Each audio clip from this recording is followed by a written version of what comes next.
भारत जमीन का टुकड़ा नहीं है, जीता जागता राष्ट्र पुरुष। हिमालय मस्तक है, कश्मीर किरीट है, पंजाब और बंगाल दो विशाल कंधे हैं, पूर्वी और पश्चिमी घाट दो विशाल जंघाएं हैं, कन्याकुमारी इसके चरण है, सागर इसके पग पखारता है। यह चंदन की भूमि है, अभिनंदन की भूमि है, यह तर्पण की भूमि है, यह अर्पण की भूमि है।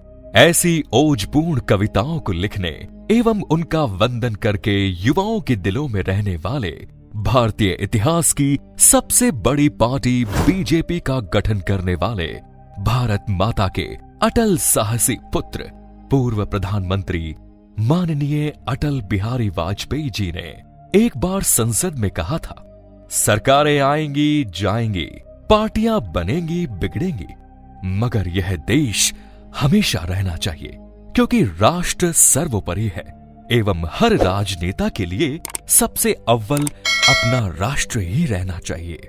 नमस्कार, मैं अटल बोल रहा हूँ, भारत माता का वो पुत्र जिसके काल में भारत के इतिहास का सबसे भयानक कारगिल युद्ध लड़ा गया। यूएन में मातृभाषा का भाषण देने की बात हो तब भी मैं अटल रहा। राम मंदिर के विवाद में कलंकित किए जाने पर भी मैं अटल रहा।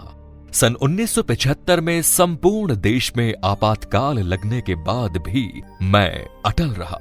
संपूर्ण विश्व के परमाणु परीक्षण न करने की धमकी देने के बावजूद भी मैं अटल रहा एवं आगे रहकर परमाणु परीक्षण किए। भारत माता के आशीर्वाद एवं संपूर्ण देश का साथ मिलने के कारण मुझ में ये अटलता अंत तक बनी रही एवं अंत में मैंने अपने प्राण भारत माता को न्योछावर किए। मैं वही हूं जिसे पूर्व प्रधानमंत्री डॉक्टर मनमोहन सिंह ने इन्हें राजनीति का भीष्म पितामह तक कहा एवं उनसे भी पूर्व प्रधानमंत्री चंद्रशेखर राव ने मुझे गुरुदेव के कर संबोधित किया। इतना ही नहीं, भारत के प्रथम प्रधानमंत्री बने पंडित जवाहरलाल नेहरू ने भी एक दिन कहा था कि एक दिन तू भारत का प्रधानमंत्री जरूर बनेगा। मेरा जन्म 24 दिसंबर सन 1924 में मां गंगा के बेसिन में स्थित राज्य संपूर्ण भारत का हृदय मध्य प्रदेश के ग्वालियर शहर में हुआ। मेरी माताजी का नाम कृष्णा देवी एवं पिताजी का नाम कृष्ण बिहारी वाजपेयी था, जिनसे मुझे बचपन से ही राष्ट्र सेवा की भावना मिलती गई, क्योंकि मेरे पिता एक आदर्श पिता के साथ कवि भी थे, जिनके नक्शे कदम पर चलने का एवं कवित्व की भावना से भारत मां की सेवा करने का सौभाग्य मुझे भी प्राप्त हुआ। एवं मेरी 3 बहनें एवं 3 भाई थे। मेरी शिक्षा सरस्वती शिशु मंदिर ग्वालियर एवं विक्टोरिया कॉलेज ग्वालियर से हुई। स्नातक के बाद जब मैं पहली बार अपने बड़े भाई की शादी में गोरखपुर गया, वहां मेरी पहली बार मुलाकात जनसंघ के आधार स्तंभ नानाजी देशमुख से हुई। शायद वहीं से मैंने राजनीति जीवन में प्रवेश कर लिया। लगभग 15 वर्ष की आयु में सन 1939 में मैं राष्ट्र सेवा की भावना के लिए आरएसएस संघ से जुड़ा, जहां मेरा पूर्ण रूप से प्रत्येक क्षेत्र में विकास हुआ। यही कारण था कि सन 1942 में गांधी जी द्वारा चलाए गए भारत छोड़ो आंदोलन में किशोरावस्था होने के बावजूद भी मैंने बढ़ चढ़ कर हिस्सा लिया एवं 24 दिन आगरा के बैरक में कैद रहा। लगभग 1950 का मेरा स्वर्णिम समय एक महान व्यक्तित्व श्री लाल कृष्ण आडवाणी जी के संरक्षण में दिल्ली में गुजरा। उस समय वो मेरे द्वारा पकाए गए भोजन की दिल खोलकर तारीफें कसा करते थे। शायद उनके संरक्षण का यही समय था कि मेरे जीवन में पूर्ण रूप से राजनीतिक व्यक्तित्व की छवि शुरू होने वाली थी, क्योंकि सन 1951 से जनसंघ से जुड़ने के बाद मुझे पहली बार लोकसभा का टिकट सन 1957 में उत्तर प्रदेश के बलरामपुर सीट से मिला। साथ ही मैं आगरा एवं दिल्ली सीट से भी लड़ा, परंतु भाग्य का साथ ना मिल पाने पर मैं अपना पहला आम चुनाव हार गया। तत्पश्चात मैंने ठान लिया कि अब मुझे सब कुछ अपना राजनीति के द्वारा भारत मां की सेवा करते हुए ही निर्वहन करना है। साथ ही मैंने आजीवन अविवाहित रहने का संकल्प कर इंडिया फर्स्ट के सिद्धांत को आगे रखा। फिर सन 1962 में मुझे राज्यसभा में चुना गया दुर्भाग्यपूर्ण यह वर्ष भारत के लिए बहुत ही कष्टप्रदाय रहा, क्योंकि इस समय दुश्मन चीन ने हमारे ऊपर तेज आक्रमण किया। उस समय भी राज्यसभा में रहकर मैंने सरकार से कई सवाल इस आक्रमण को लेकर किए, परंतु तत्कालीन प्रधानमंत्री एवं सरकार के कोई भी सदस्य मेरे प्रश्नों का कोई जवाब नहीं दे सके। उस समय तक मैं भारत मां की सेवा का निश्चय कर राजनीति में अपने पैर जमा चुका था एवं निरंतर अपने इस कर्तव्य में बढ़ता ही जा रहा था, परंतु भारत माता के आशीर्वाद से मेरे अंदर कभी अहंकार ने प्रवेश नहीं किया एवं मैं हमेशा कहता था, हे प्रभु, मुझे इतनी ऊंचाई कभी मत देना कि गैरों को गले न लगा सकूं, ऐसी रुखाई कभी मत देना। 1974-75 में लगे इंदिरा जी की सरकार में आपातकाल के बाद सन 77 में जनसंघ का जनता पार्टी में विलय हो गया एवं चुनाव जीतने के बाद जनता पार्टी ने मुझे अपना विदेश मंत्री चुना। उस वर्ष मैंने यूएन महासभा में तमाम लोगों के बीच अपनी मातृभाषा हिंदी में भाषण दिया, जिससे पूरी सभा मुझे देखती रह गई। तब ये पहला मौका था जब अंतर्राष्ट्रीय मंच पर भारत की राष्ट्रभाषा गूंजी। इसी कारण इस दिन को मैं अपने जीवन का सबसे यादगार दिन मानता हूँ। तत्पश्चात 1990 में मैंने भारतीय इतिहास की सबसे बड़ी पार्टी भारतीय जनता पार्टी की स्थापना की एवं उसका फाउंडिंग प्रेसिडेंट बना।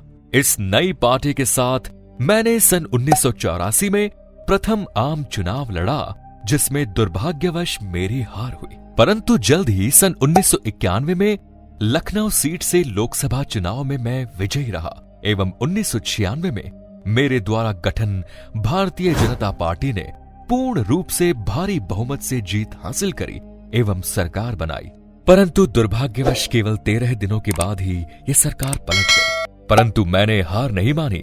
जनता की आशीर्वाद से 2 साल बाद 1998 में मैं पुनः प्रधानमंत्री बना। आपने अभी तक मेरे जीवन के बारे में जाना, परंतु मेरे जीवन के अंतिम कुछ समय में मेरे जीवन में वो सब कुछ घटा जो मुझे आप सभी के मध्य याद करने को मजबूर करवा गया। जब सन 1998 में मैं पुनः प्रधानमंत्री बना, उस समय तक दुनिया खूब आगे बढ़ चुकी थी एवं प्रत्येक देश अपने पास एटॉमिक पावर अपनाकर सुरक्षित बना रहता था। ऐसे में मैंने भी इस बात की जी विशा जगाते हुए परमाणु बम परीक्षण की हरी झंडी दी। उस समय अमेरिका, ब्रिटेन जैसे कई विश्व की महाशक्तियों ने मेरे ऊपर दबाव डालने की कोशिश की। साथ ही विदेशों से फोन आए, पाकिस्तान आप पर आक्रमण करेगा, परंतु मैंने उन्हें चेतावनी दी, यदि ऐसा होता है तो पड़ोसी मुल्क कल का सूर्यास्त नहीं देख पाएगा एवं पूरी दुनिया इसका इल्जाम भुगतेगी।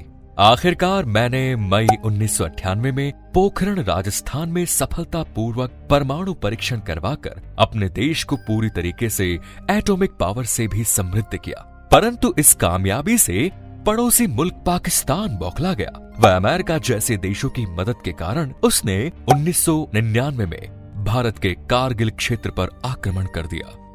18,000 फीट की ऊंचाई पर युद्ध लगभग 2 माह तक चला एवं दुर्भाग्यवश इसमें लगभग 550 भारतीय सैनिकों की जान भी गई एवं 1300 से अधिक सैनिक जंग में घायल हुए। उस समय भारतीय सेना का प्रतिनिधित्व सेना के प्रमुख वेद प्रकाश मलिक थे एवं पाकिस्तानी सेना का प्रमुख परवेज मुशर्रफ। तब 2 महीनों के बाद हमारे सैनिकों ने पूर्ण पराक्रम से पाकिस्तान पर जीत हासिल की एवं 26 जुलाई 1999 को कारगिल विजय दिवस के रूप में पूरे देश में मनाया गया। परमाणु बम बनाने के बाद ये भारत एवं पाकिस्तान के मध्य हुआ ये पहला सशस्त्र विद्रोह था, जिसमें भारतीय सेना के जांबाज कमांडरों ने पाकिस्तान पर MiG-27 एवं MiG-29 से हमला किया एवं दुश्मन सेना के कई सैन्य ठिकाने ध्वस्त कर दिए। वहीं 5000 से ज्यादा बम फायर करने के लिए 300 से ज्यादा मोर्टोर एवं तोपों का इस्तेमाल किया गया।